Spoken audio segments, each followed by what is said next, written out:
Là, on a devant nous des grands classiques, ça reste des valeurs sûres. Bien sûr, c'est le cas du pétunia. Vous préférez lequel? J'adore là, ces petites, c'est des nervures. Ouais, les petites nervures, oui. Alors, est-ce qu'il existe beaucoup de coloris apparemment? Vous avez du rose, vous avez de l'orange, du rouge, du blanc et même du jaune. Et alors, est-ce que celle-ci, on pourrait dire qu'il s'agit d'une fleur noire? Violet soutenu. Et vous avez vu, c'est très joli, il y a des petites stries jaunes. Et alors, le feuillage, il m'a l'air très souple. Il est très souple, il est duveteux et quelquefois, vous le remarquerez, il est collant. Est-ce que c'est ce qu'on appelle une plante retombante? C'est une plante retombante qui va faire des grandes pousses qui peuvent descendre très très bas. Et en plus, c'est une plante annuelle. Est-ce que les fleurs durent longtemps? C'est-à-dire qu'il va y en avoir d'autres, mis à part celles qui sont là?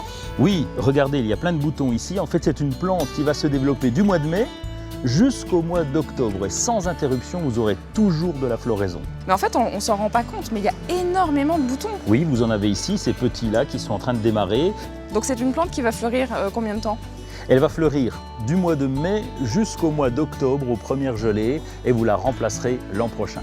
Là, j'aperçois une fleur fanée ici. Qu'est-ce qu'il faut faire? Le principe est simple, vous la retirez délicatement, comme ceci. Est-ce que vous avez une petite astuce pour l'aider à fleurir encore davantage? Oui, c'est une plante retombante et les tiges peuvent être très grandes, mais quelques-unes ne fleurissent plus. Il suffit de les couper de façon à régénérer la plante et avoir de nouvelles pousses. En plus, ça n'a pas l'air très compliqué. Je peux même faire ça avec le doigt. Oui, comme ça s'appelle pincer entre le pouce et l'index, comme ceci. Ça, qu'est-ce que c'est?